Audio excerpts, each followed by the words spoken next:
exactly. A little bit of reflecting and all of that. Yeah. Kind of Well, speaking of reflecting, exactly. I was just going to make the same segue. The matter of at hand. Exactly. So I have another aspect of that I wanted to bring in to the discussion that we're having about, while you're while you're waiting for Shinjin to arise. what to do when you're a Bombu in Samsara during Mappo, awaiting Shinjin's arising and settlement.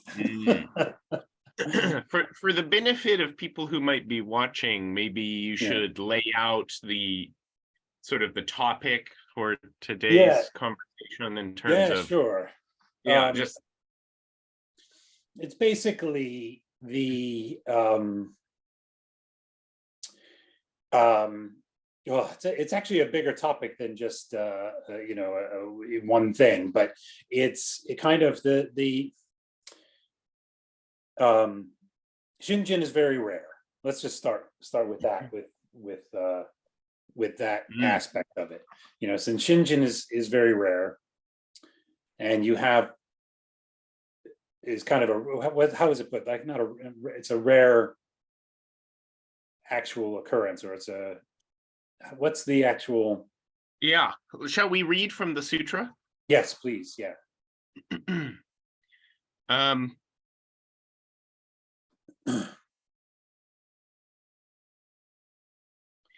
To obtain, this is from the larger sutra. Yes, please. Yeah. To obtain human life is difficult in the extreme. To meet a Buddha in this world is also difficult. It is difficult, too, for a person to attain faith and wisdom. Once you have heard the Dharma, strive to reach its heart. And this third line is, it is difficult for a person to attain faith and wisdom. This could also be, it has also been translated, it is difficult for a person to attain the wisdom of Shinjin. So faith, of course, is Shinjin or Shin. Shraddha, as we discussed in the last episode in Sanskrit, right? Yeah.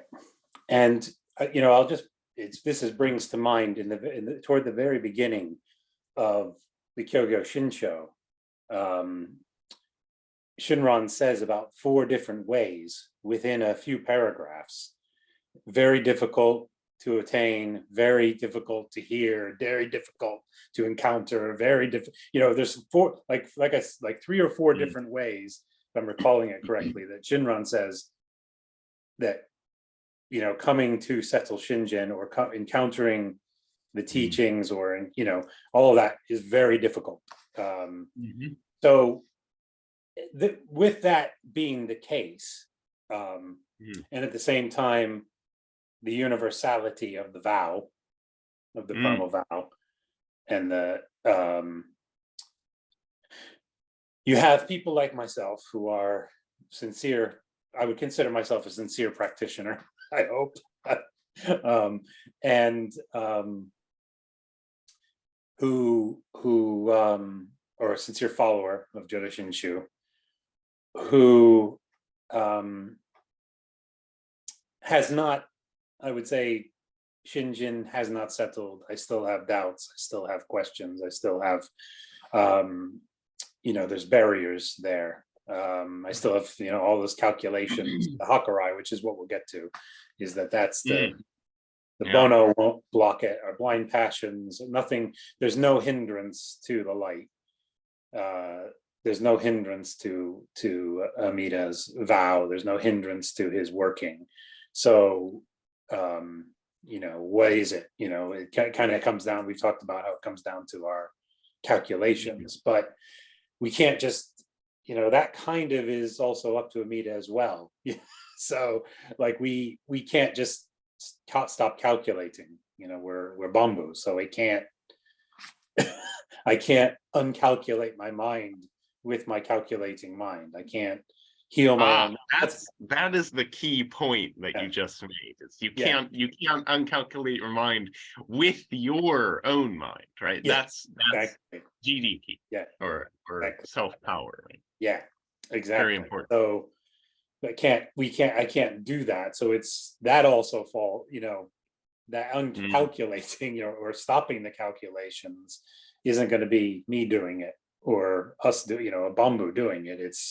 That's also going to be the power of Amida, I would presume, or assume. I want to say water on stone. Water on stone. Yes, indeed. Yeah, exactly. So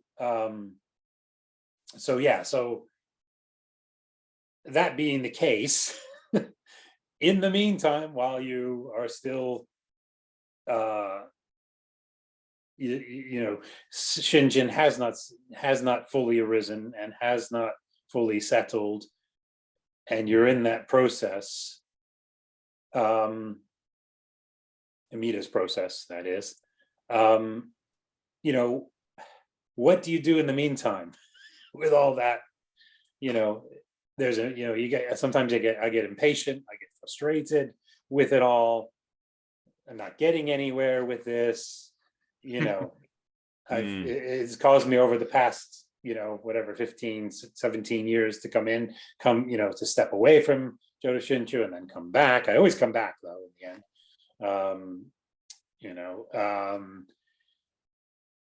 And also so that's part of the question.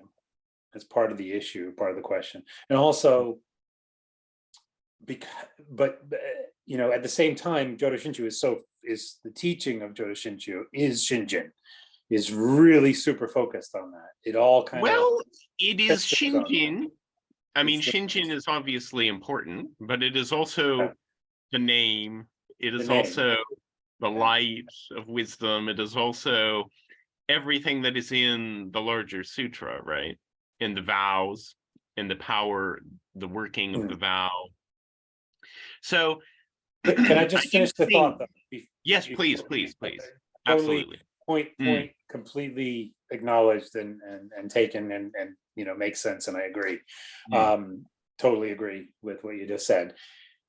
But there's a lot of future focus of Shinjin as far as both the benefits in this life of the benefits that you have in this life, and obviously the benefits that you have with birth in, when you actually die and are born in Pure Land, the benefits of that.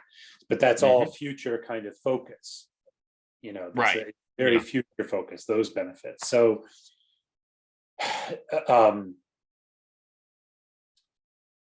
so in the meantime, it's part of the question too is I wanted to kind of see if there's any in the teachings themselves, in the writings of Shinran, Renyo, the Dharma masters, if there's anything that address these kinds of things on the path, while you're on the path, before Shinjin is settled, faith is settled. You know what I mean? What do you do? I mean, I know the things you're meant to do. Listen to the Dharma, listen deeply to the Dharma, say Nembutsu, everything we just talked about, and what we talked about in the last session with this in this series, on Shinjin, and this is kind of pre-Shinjin kind of stuff, or the process of Shinjin kind of stuff. So that's part of what I want to talk about. And there's this part of that temptation. Now at this point, I'm so kind of surrendered to the path that I wouldn't leave. But there is that temptation. There are other pathways in Buddhism that that teach about functioning in Mappo, and there are benefits that can be achieved through certain practices for this life. And so the temptation is, do you see what I mean? I want to, and I listed quite a lot of the benefits that I get just through the experience of being part of Jodo Shinshu and immersing myself in the teachings and having Dharma dialogue. And do you know what I mean? There are a lot of things, but I was just wanted to know whether in the teachings themselves, Mm. do you see what I mean? If any of this is specifically addressed or implied or pointed toward, or yeah. Does that make sense? Is that kind of Absolutely. and one other thing I want to add to it for Please. today's discussion. Mhm. There's one of the, this is what we've been discussing. Mm. Another aspect of this is we've talked about my really core underlying doubts, you know, that secular mindset, secular, cynical, skeptical mindset, you know, that I think is, you know, pretty common in this age, which Oh I think yeah. definitely a mark of this age, this Mappo, you know, and I don't think it's just a Western thing either. I think it's, you know, you have it in every culture. There's this, you know, there's Right. that secular, skeptical, cynical kind of mindset when it comes to spiritual things or Mhm. religious things, which is, that's definitely part of the barriers of Oh yeah.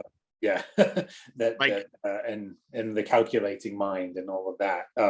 right. So is basically, and again, it's, you know, coming back to Amita's working, is part of his working, does, you know, I don't think I've ever actually outright asked this. We've kind of sort of discussed it somewhat, but basically does Amita, is part of the process of Amita's working, you know, Mm. as you're saying Nembutsu, as you're listening deeply, as you're, you know, doing all those things, is part of that Amita rewires you, that Mm. Amita's vow, Amita's light, Amita's wisdom, Amita's mind rewires you, Yeah. so that those calculations aren't there anymore. Those questions and doubts and any barriers aren't there anymore. They're cleared through kind of Amita rewiring you, as it were, rewiring your thinking, rewiring the workings Mm. of your mind stream, you know, let's say, to put it in Buddhist kind of term. Right. Yeah. So is that another part of this process? And that's the other thing too I want to emphasize is there implications in the teachings about the, you know, we've talked about Shinjin being a process, an active, living, everyday process, not just this thing in the future, you know. Right. Dynamic. Yeah. So there we go. That's kind of everything I kind of wanted to summarize and then add to the discussion. That's it. Well, if there's anything else that you remember from those questions raised, please add that before we continue. no, I think that's exactly what I got from your question, and it's a great question, and it's certainly one that I think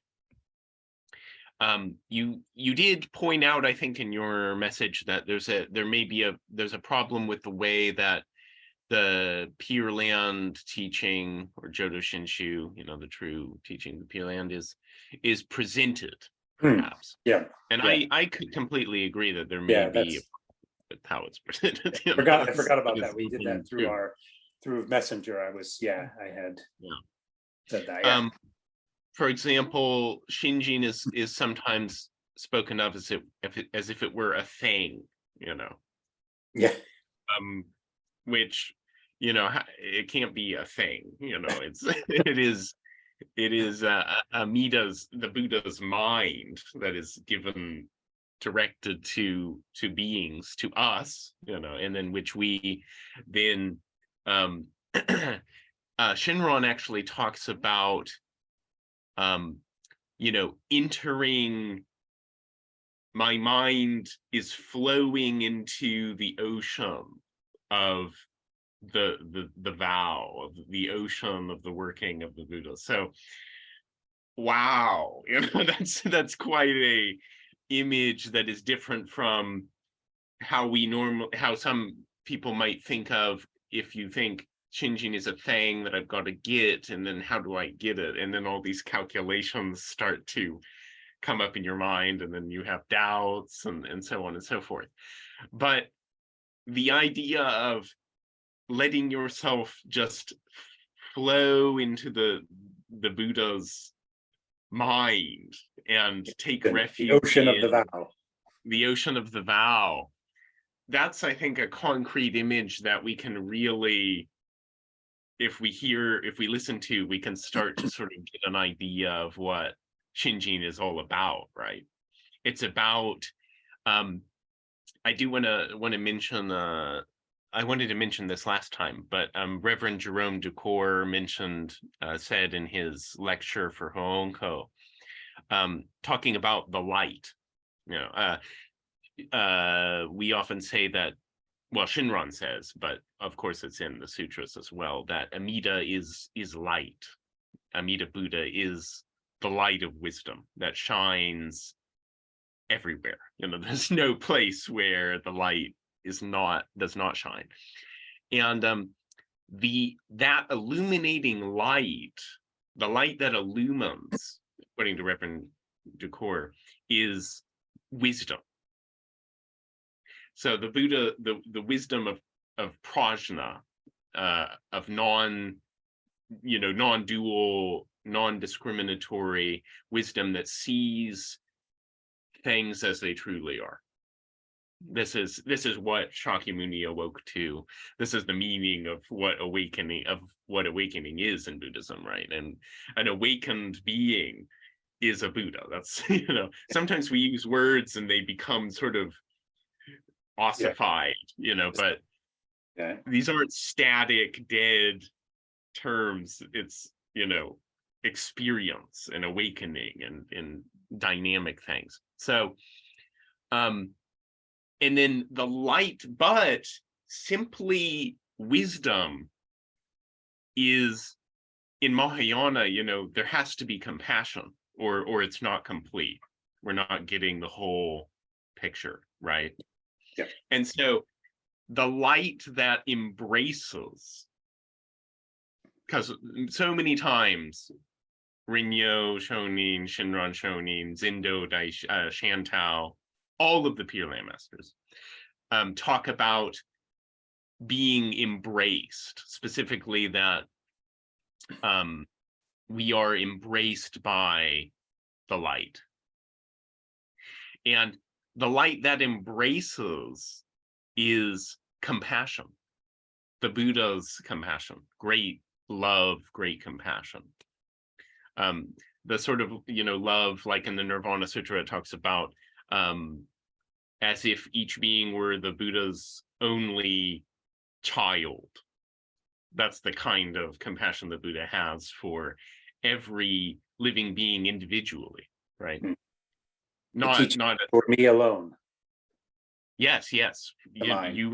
It comes to mind. Yeah, exactly.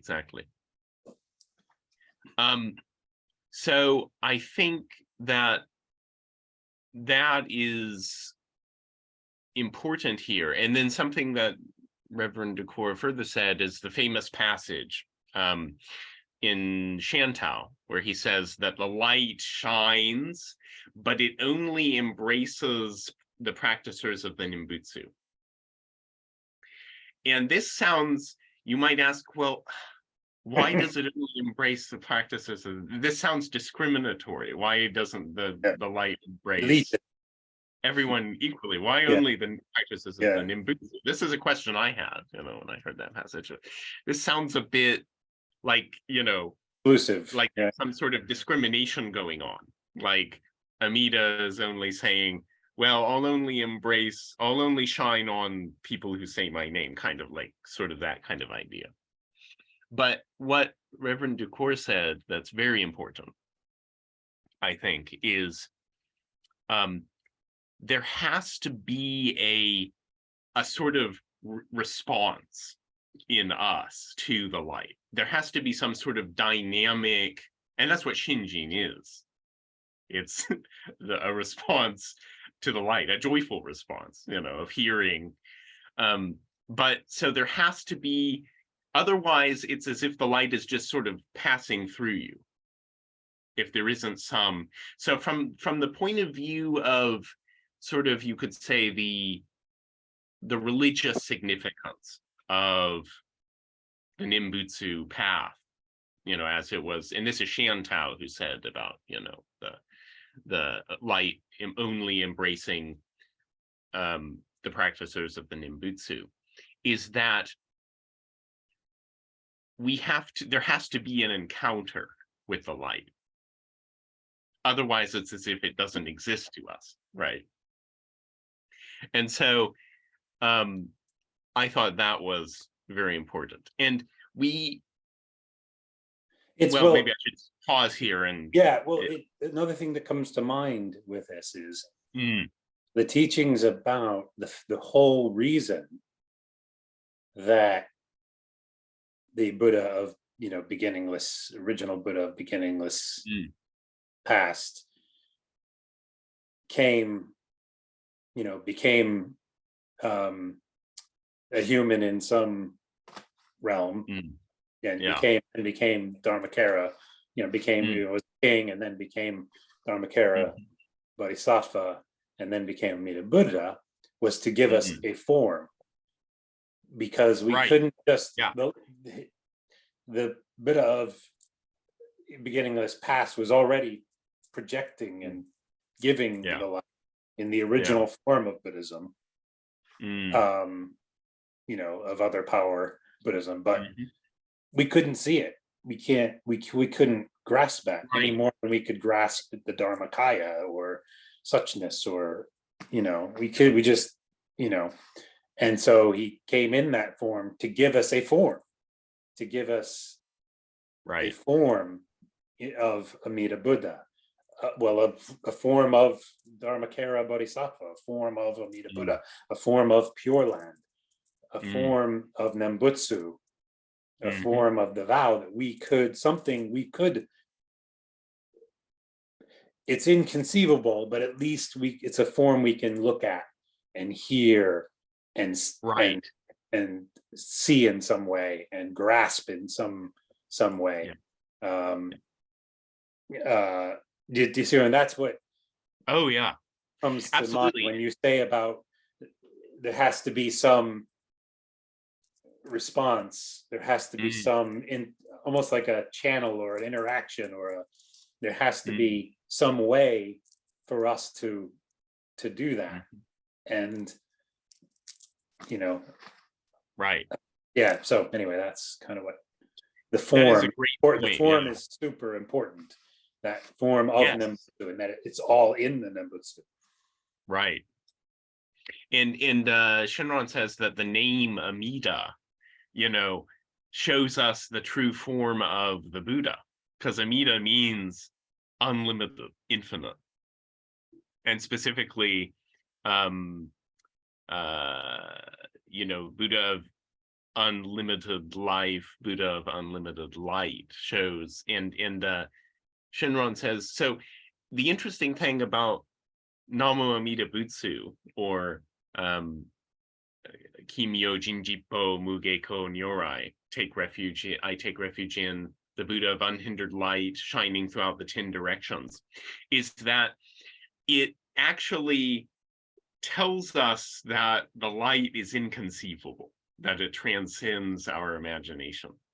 And yet we can take refuge in that inconceivable light, accepting that it is inconceivable, and yet still being illumined and embraced by it. So this is where our hakurai, our calculations, the workings of our little minds just kind of are sort of, nullified, you could say, by accepting the inconceivability and then taking refuge in that which transcends our limited comprehension to believe in or measure out. in a sense. Yeah, So no, it's very it made, important, the form. Yeah. yeah, it made what you were just saying there too, and everything you've just been discussing too. There's a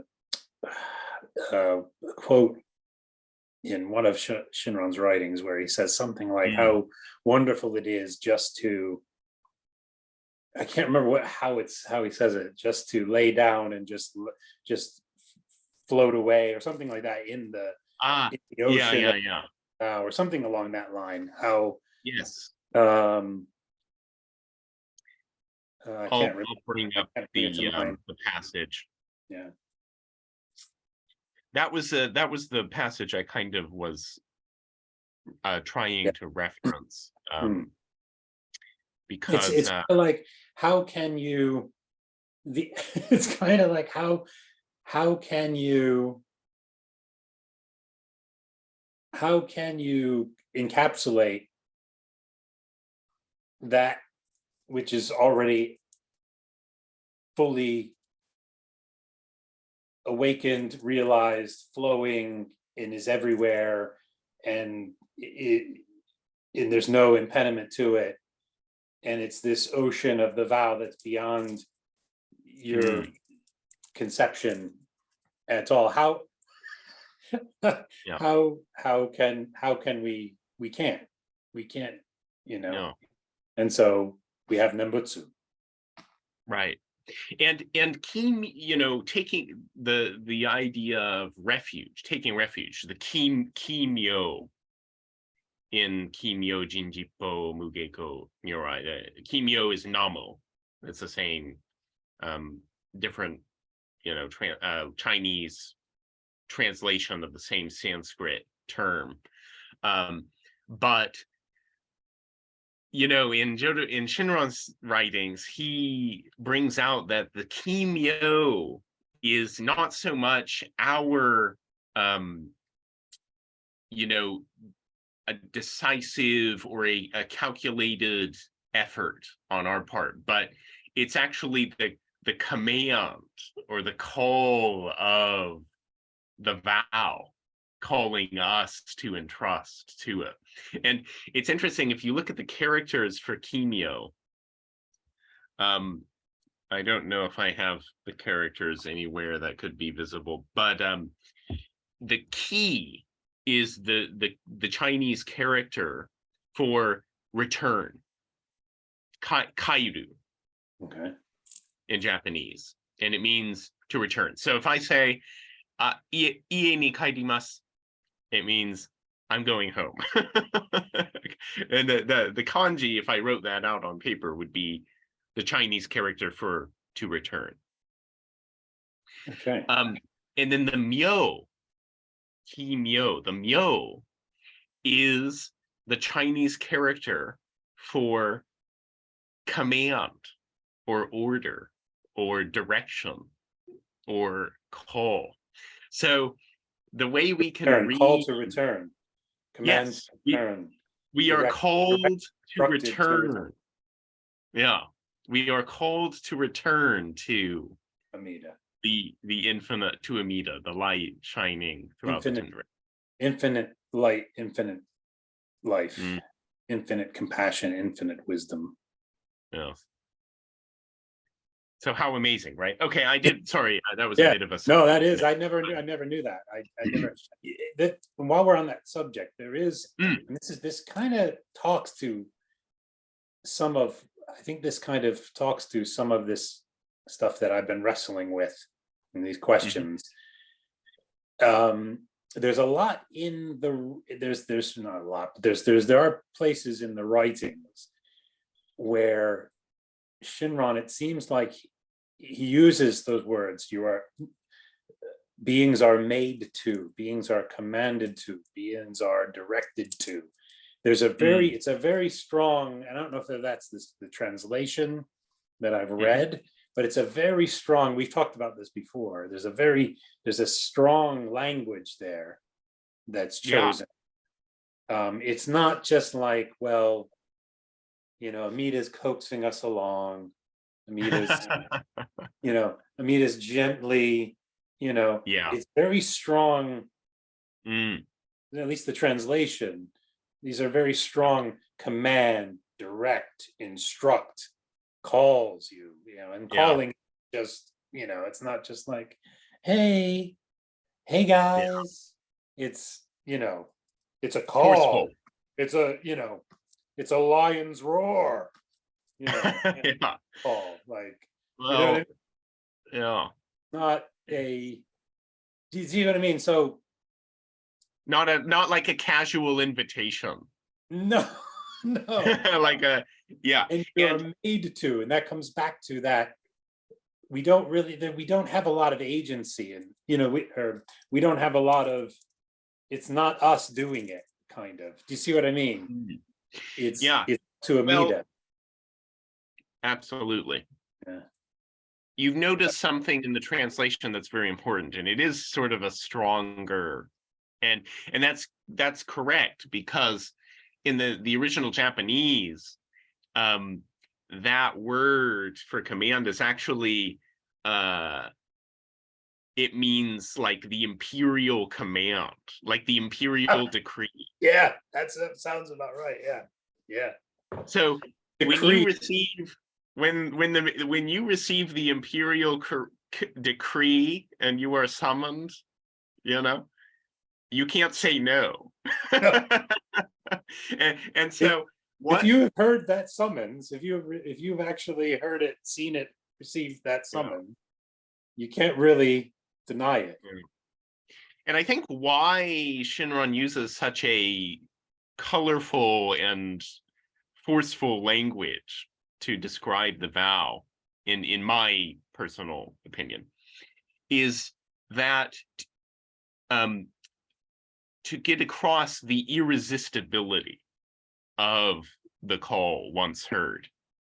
So it's not in, and also the fact that we don't hear the call and then weigh it in our heads and say, oh, there are pros and cons to this, but I think I'll go with it. Yeah. It's I'm really gonna answer that text. I don't know if I'm gonna. Am I gonna pick up that call? Am I gonna pick up this phone or not? Right? I mean, we waver in real life when we get a phone call, and especially when we see who it is. It's like, oh, do I really want to talk to this person right now? We've all been there.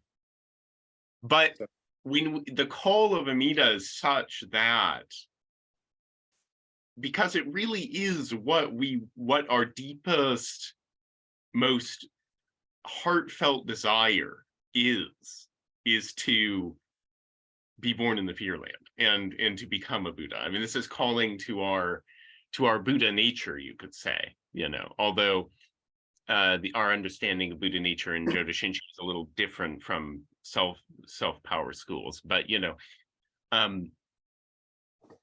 the call is irresistible, and we don't make a cognitive decision, so to speak. It calls forth Shinjin, in us because of the nature of the call. It's like when a child hears its mother's voice, the child doesn't stop to think, am I going to, well, when they reach a certain age, they do, but that's part of the problem, right? Preteen, let's say before teenage years. Yeah, say. Right. They will, they'll just, as when they hear the mother's call, they'll, yeah. It's a completely uncalculated. Now that's an example. It's a, what do we call it? A parable, but it's not a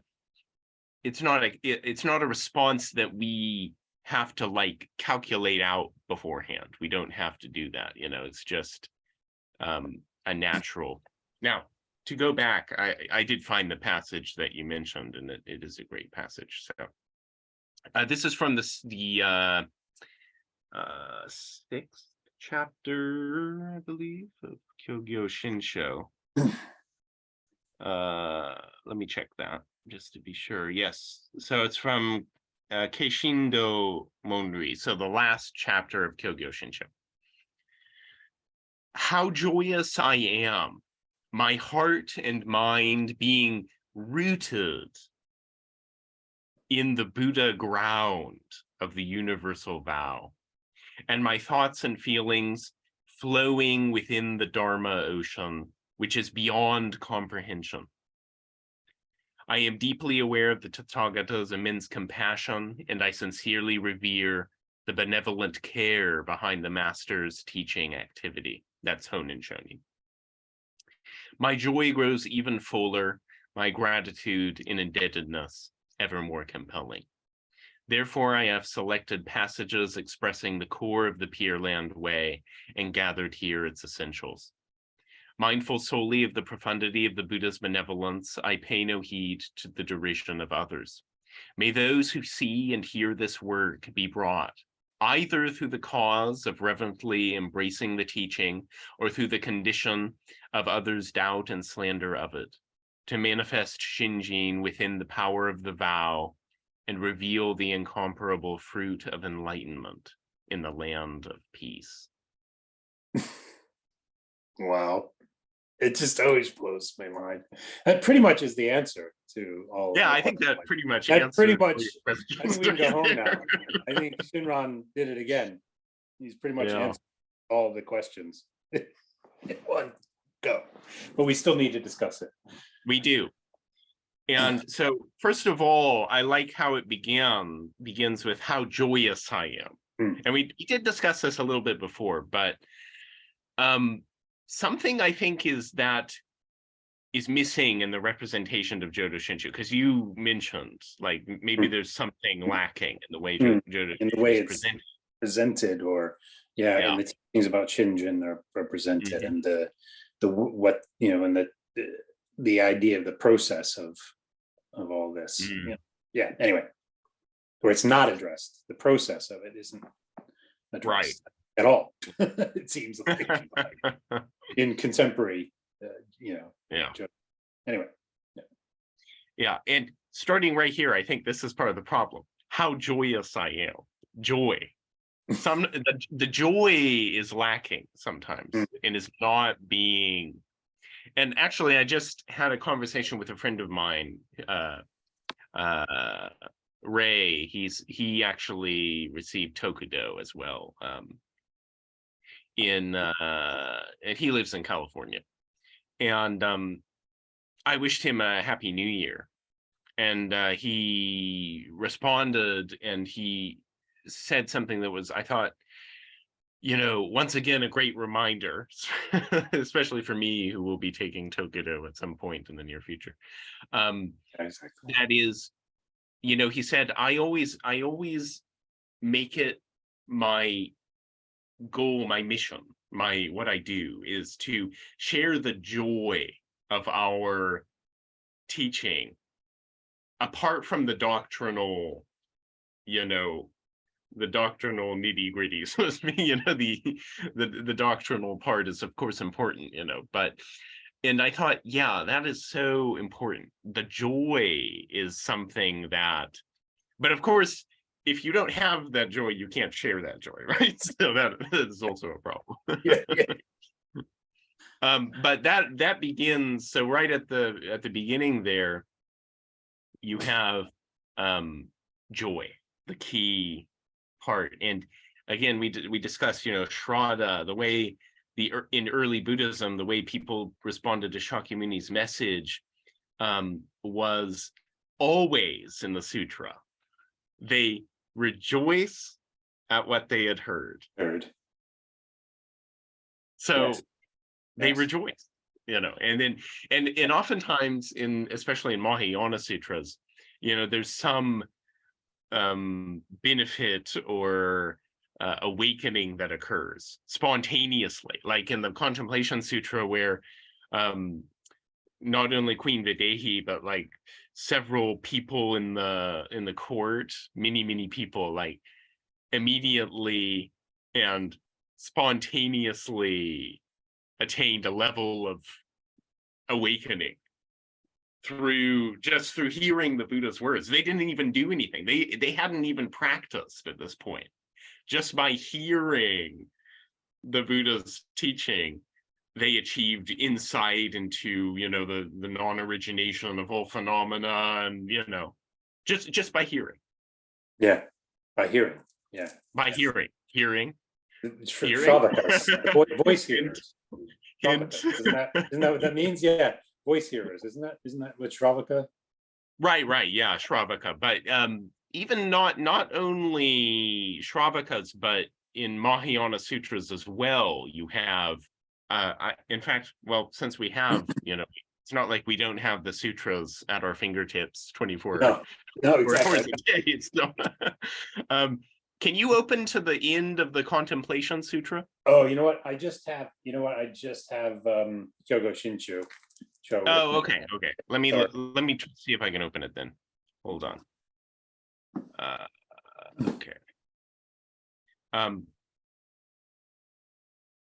And hopefully we won't lose track of where we were going. Oh, that's right. Okay, we're still discussing Shinron's. Yeah. Right. Yeah, and starting with joy. The hearing. Yes. They rejoiced at what they heard. Right. Okay, here we go. We're talking about hearing. We're kind of drawing out the hearing part of this that's related to joy. So hearing and joy are kind of go.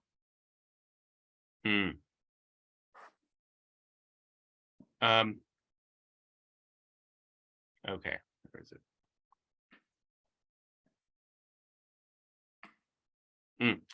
Yeah. So Queen Videhi, having heard the Buddha's teaching and having seen Amida Buddha, it says, wonder-struck at this revelation, she attained great awakening with clarity of mind and insight into the non-arising of all dharmas. Her 500 female attendants awakened aspiration for highest perfect enlightenment and desire to be born in that land. The world-honored one gave them all assurances that they would be born there and that they would then gain the samadhi of being in the presence of all the Buddhas. Innumerable devas also awakened aspiration for highest enlightenment.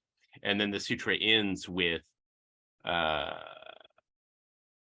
when the Buddha had spoken thus, Venerable Mahayana, Venerable Ananda Videhi, and all the others greatly rejoiced to hear the Buddha's discourse.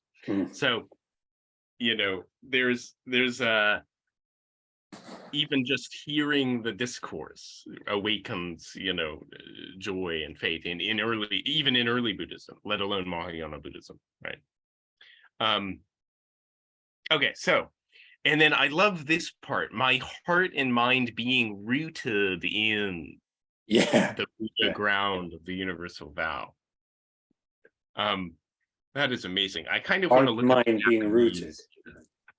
I do want to look at the Japanese because I want to know what the word for rooted I wanted to draw that out as well. That part is very powerful. The way that's said. Yeah. What do you find powerful? Well, first of all, with hearing and it's starting with joy. The implications, if you really think about the implications, wherever you're coming from, if you come to Pure Land Buddhism or Jodo Shinshu, any kind of Pure Land Buddhist, any kind of Pure Land Buddhist teaching, but especially Jodo Shinshu, and you learn,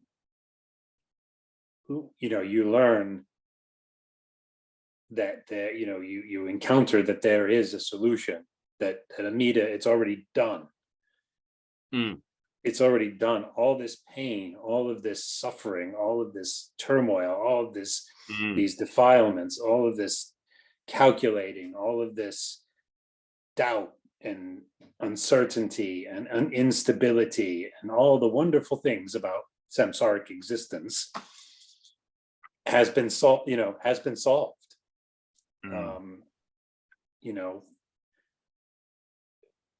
First of all, just by hearing about Buddhism in general, in that sense, but then actually hearing that what Amida has done, Dharmakara, Bodhisattva, and ultimately becoming Amida Buddha has done, and that you don't really have to do anything. Like it's not up to you. Right.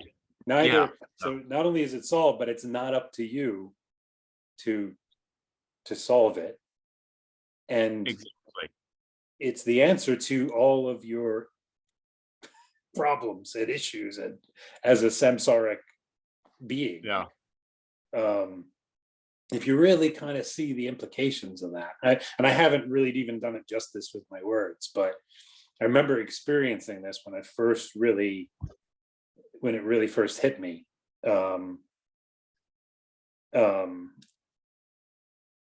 Like, wow, and there is a joy in that. There is a kind of it's a relief, it's a joy, it's a, if you really see it, if you really kind of, or at least glimpse it a little bit.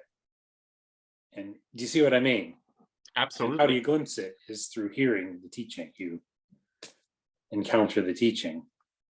But right. Anyway, there is a real, just in the implications of the teachings themselves, if you really reflect on it, or really, there's just joy in that, right. And I think too, because this gets back to, I'm going to go off camera just for a moment. I want to grab something from last time that we that I should, but and it's so simple too. This is the other thing, you've been given the teachings to listen to, and you've been given the Nembutsu. It's all in the Nembutsu. It's not a complicated, thing where you've got to learn all these meditative techniques or follow all of these precepts, or aspire to achieve paramitas or samadhis, or reach certain jhanas, and learn all kinds of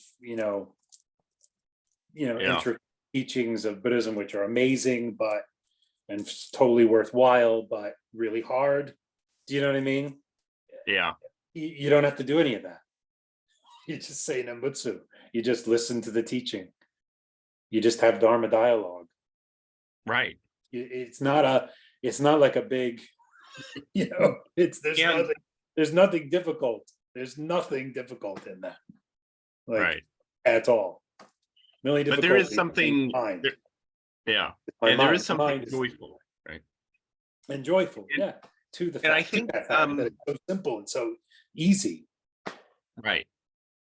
But that there is that aspect of Jodo Shinshu, certainly, but also Zen. You can't, how do you know what it tastes like unless you taste it? You can't, and that's the nature of, I would say, spiritual traditions generally, is that if it's a true religion, then there's got to be some element of personal experience and dynamic, something that changes us, but that can only be, experience. And part of, I think, the frustration that you're feeling, because I totally get where your question is coming from, right? And it reminds me of the stories about, the Zen practitioners who are frustrated that they haven't gotten Satori.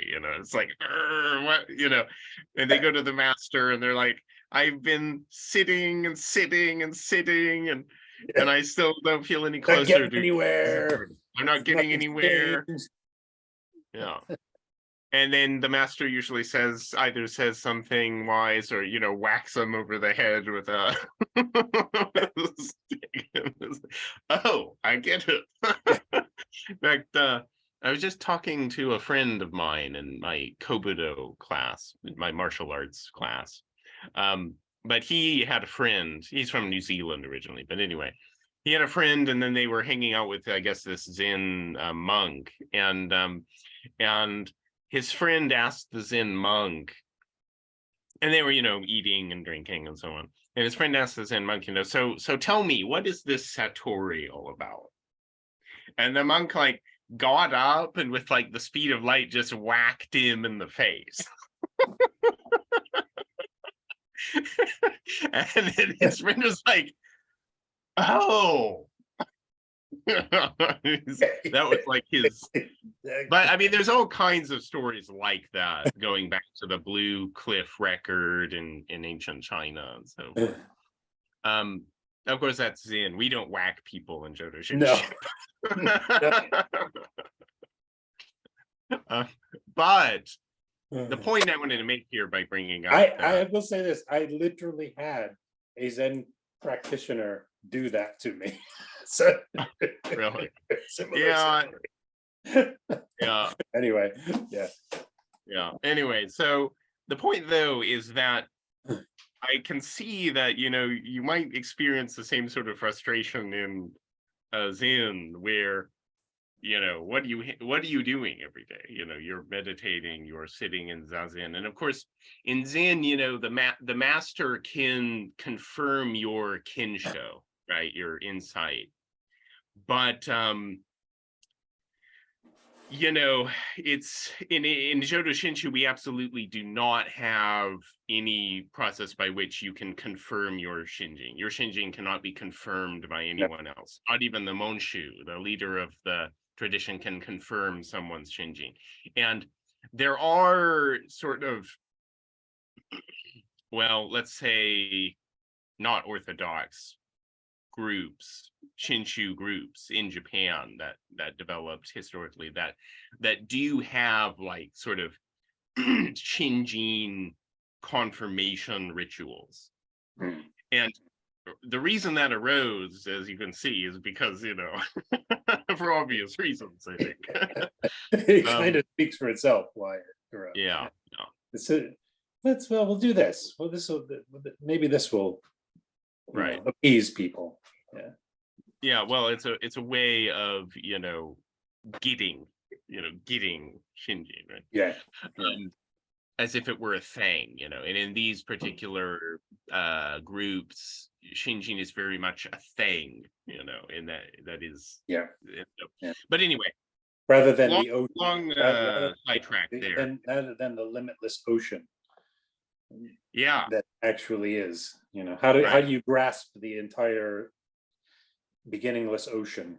Right. We cannot grasp the ocean, but we can flow into it. We can let ourselves, we can take refuge. That's what the metaphor is. We can. And so I wanted to bring up just really quick one more time. Or we can be instructed to return. Yes, exactly. Can be called. Dai Kyo Kishin, the mind of great joy. This is what is difficult. This is what is, to know what this is, you have to experience it. It's kind of like, it's kind of the metaphor that I've always heard, at least from Kobai Sensei, is that you don't really understand what it is to be a parent until you become a parent. It's kind of like that. Like, and I'm not a parent, by the way. so there's no way that I could understand what it's like to be a parent. I can hear what it's like. From I can imagine what it's like, and I can imagine what it's like, but I can't know what it's like. And so, at the heart of any kind of spiritual tradition, there is this element of you have to kind of, there's that part where in the hero's journey where the hero has to go alone.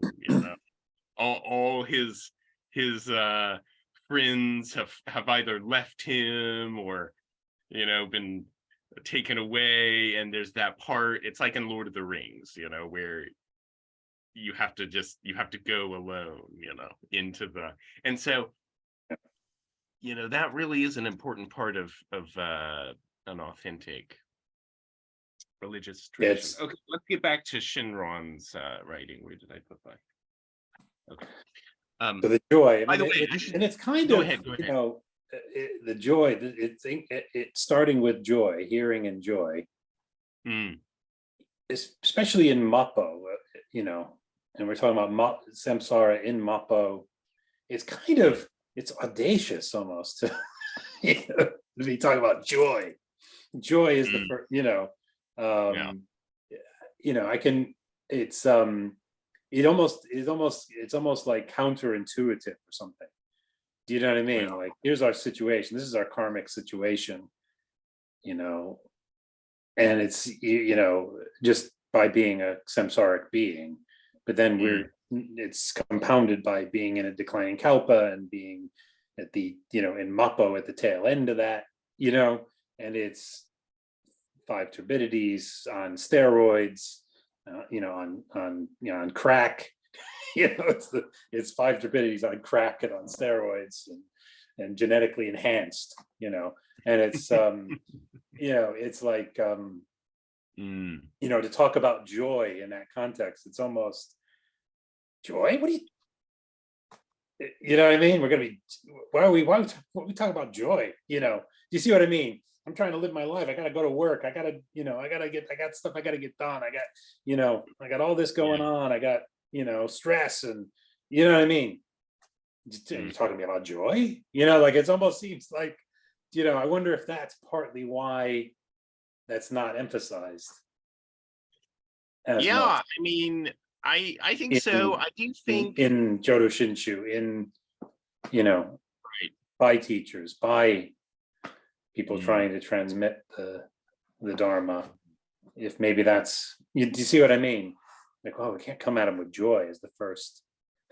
Right. Right Well, yeah, out you the gate. certainly The wouldn't. reason you're here is, because you're, Mm, if you come to the, I mean, I don't know a lot of people that got to to Buddhism, first of all, especially to Pure Land and Jodo Shinshu, mm, because their life was hunky dory. right. Most people I know, that's not the reason.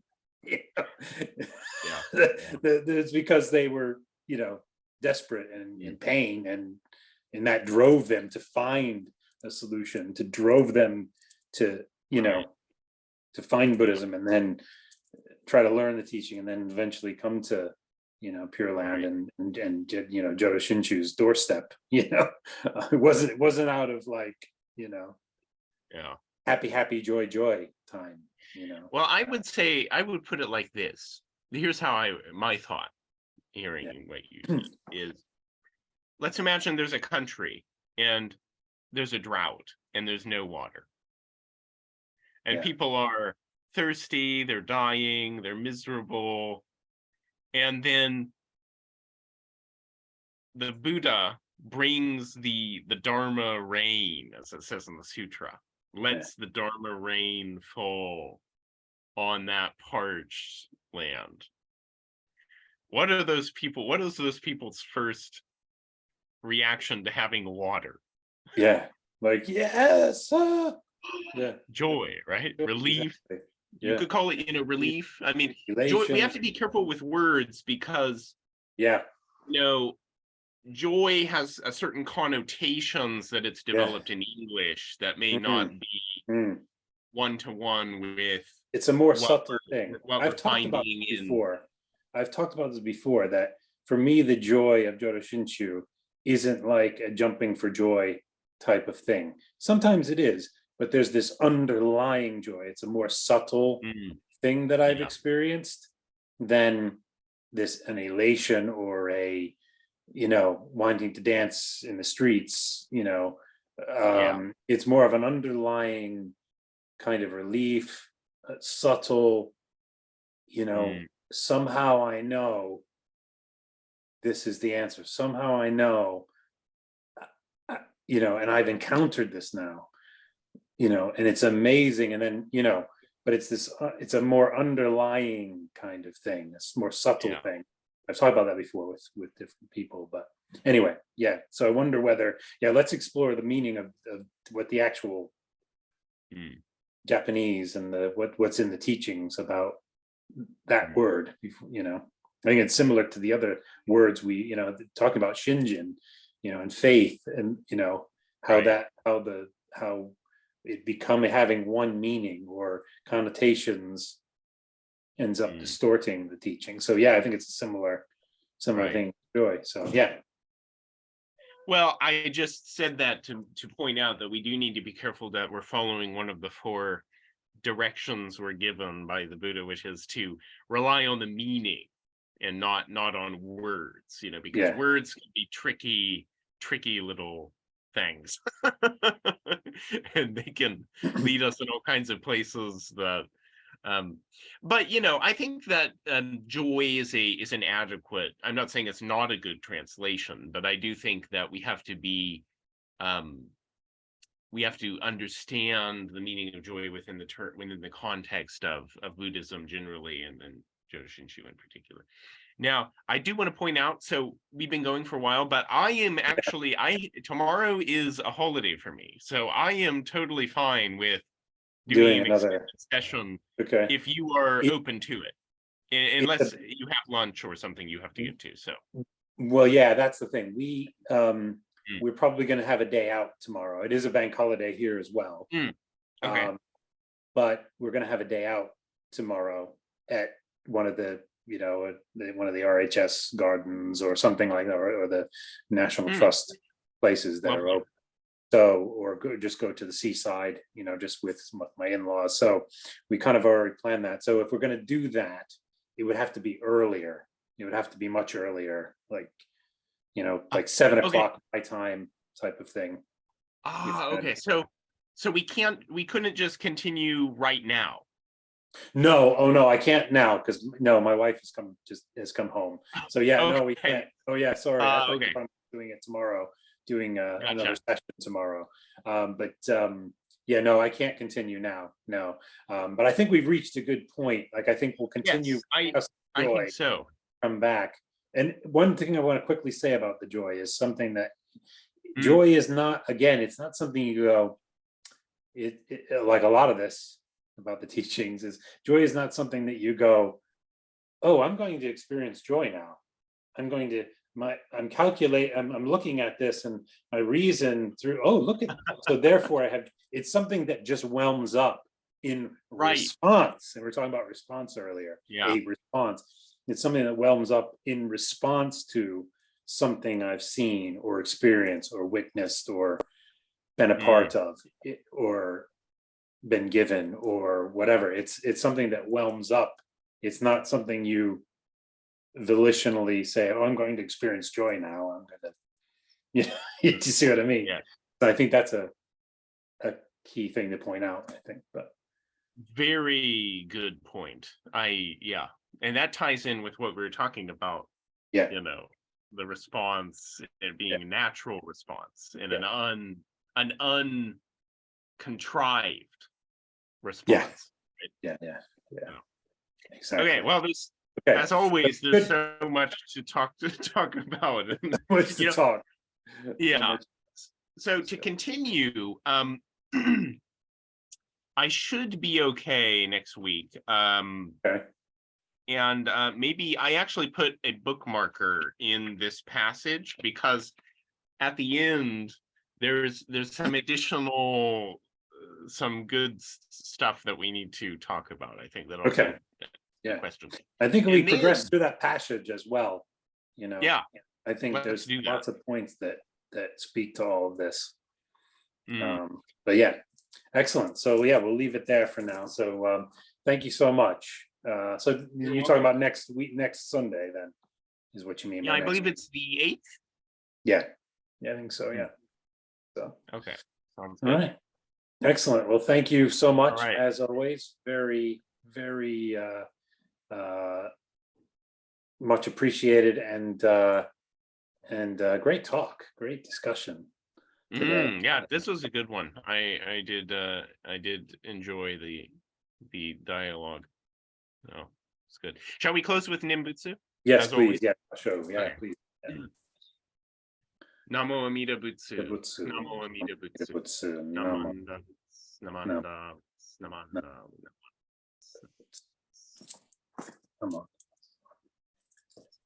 All right.